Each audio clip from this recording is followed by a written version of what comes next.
The heat was already rising from the grass when the ranger first noticed the shape lying far ahead in the open plain. It did not move with the slow confidence of a resting predator, nor shift with the casual irritation of flies.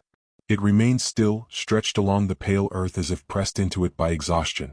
From a distance, it could have been mistaken for a shadow or a fallen branch, something forgotten by the morning.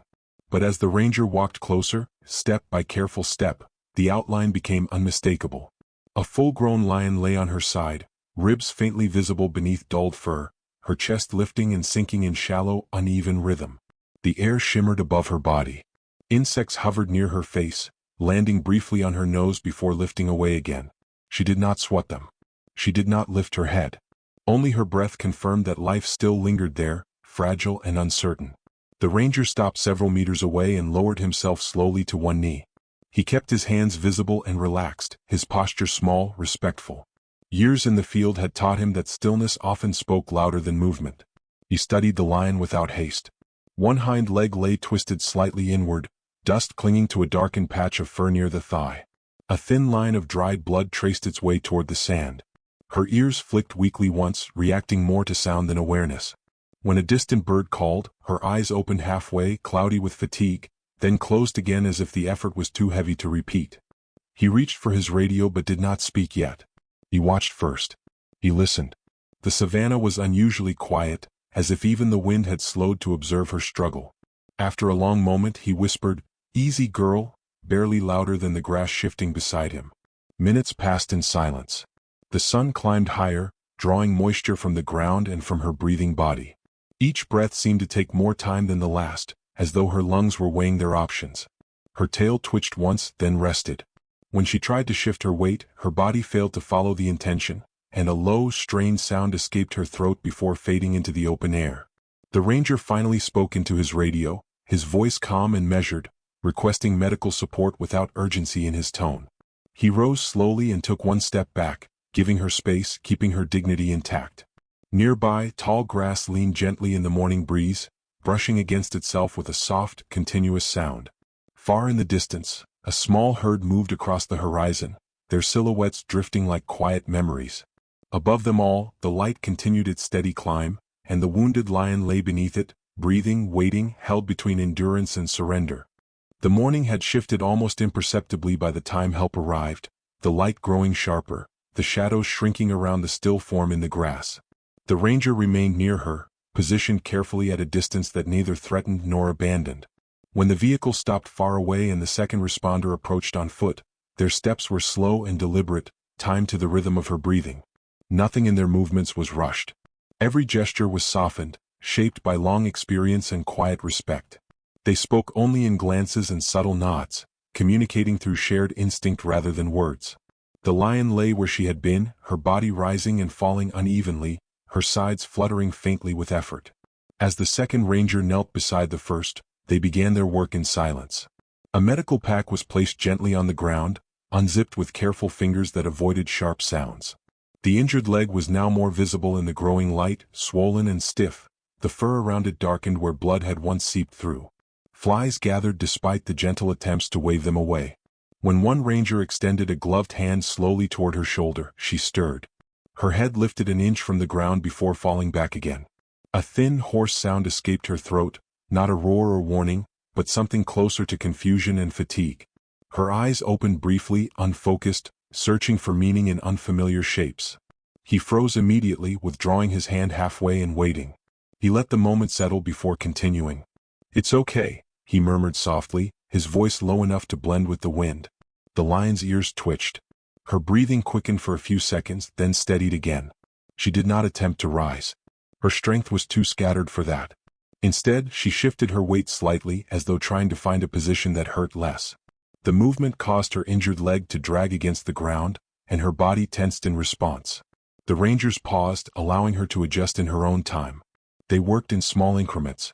A cloth was dampened and placed near her mouth, letting a few drops of water touch her lips. Her tongue moved weakly, barely visible, but enough to show awareness. When they carefully supported her head, she resisted for a moment, muscles tightening in instinctive fear. Then, slowly, the tension softened. She allowed the contact. Her eyes lingered on the nearest face, blinking once, twice, before closing again. The fragile exchange was silent, but it carried weight. It was not submission. It was recognition of gentleness. The wind carried the scent of dry grass and distant animals.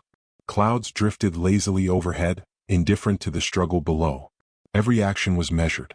Every pause was intentional. One wrong movement could fracture the delicate balance forming between fear and trust. The Rangers adjusted their positions, keeping their shadows from falling across her face.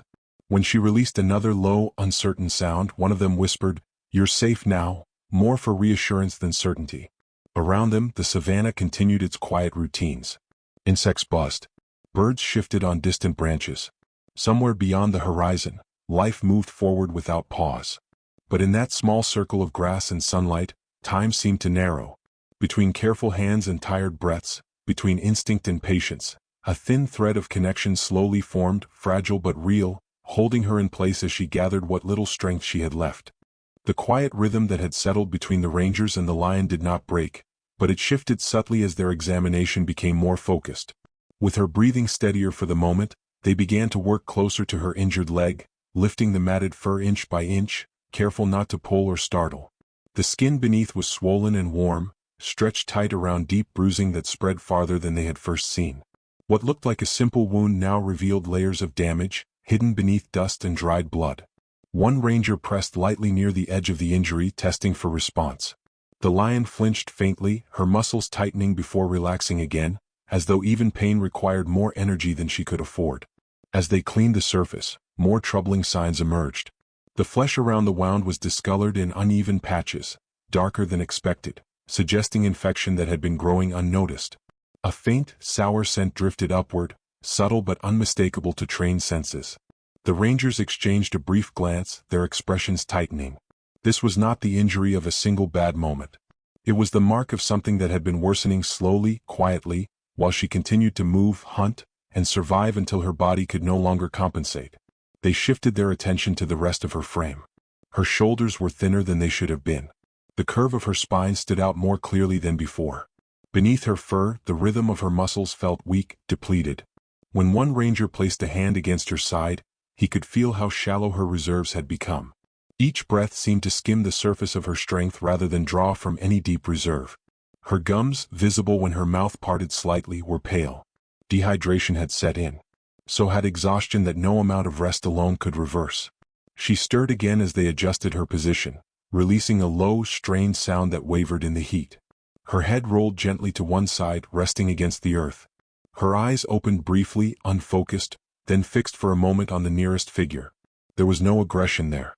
Only a distant, tired alertness, as if she were still trying to understand why she could no longer command her own body. One ranger whispered softly, "Stay with us," barely louder than breath. The team worked more slowly now, their movements weighted with awareness. Fluids were prepared. Medication was measured with careful precision. Every decision carried risk. Too much pressure could overwhelm her system. Too little might leave the infection untouched. They moved like surgeons in open air, guided by instinct, training, and restraint. Sweat gathered on their brows, not from effort alone, but from the knowledge pressing quietly against them. Around them, the savanna remained unchanged. Grass swayed in slow waves. Distant animals grazed without concern. The sky stretched endlessly overhead. Yet within this small, fragile space, a hidden battle had finally been revealed. 4 days, perhaps longer, her body had been fighting alone, draining itself in silence. Now, as careful hands worked to ease that burden, the tension deepened. What lay beneath her wounds was not just injury but time lost. And everyone present understood that the margin for saving her had grown dangerously thin. The afternoon light had begun to soften when the treatment reached its most delicate stage. The heat no longer pressed down as harshly, and a faint breeze moved through the grass, carrying dust and distant scents across the plain. The lion lay quieter now, her body heavy with exhaustion and medication, her breathing slow and shallow. The Rangers remained close, kneeling in patient silence, monitoring every small change in her posture and rhythm. No one spoke unless necessary. Even their breathing seemed subdued, as if sound itself might disturb the fragile balance holding her together. As fluids were administered and the last of the wound care was completed, her body reacted in subtle, uncertain ways. Her chest rose slightly higher than before. Her whiskers trembled. A faint twitch passed through her shoulders. At first, no one dared to interpret it. After hours of watching her struggle, hope had become something they handled carefully, like glass. One ranger leaned in just enough to observe her eyes. They were open now, clearer than they had been all day, reflecting the pale sky above. Then, slowly, something changed. Her front paw shifted against the earth, not in reflex but with intention. The movement was small, barely noticeable, yet it carried weight. Her muscles followed, tightening in sequence, gathering strength from somewhere none of them knew remained.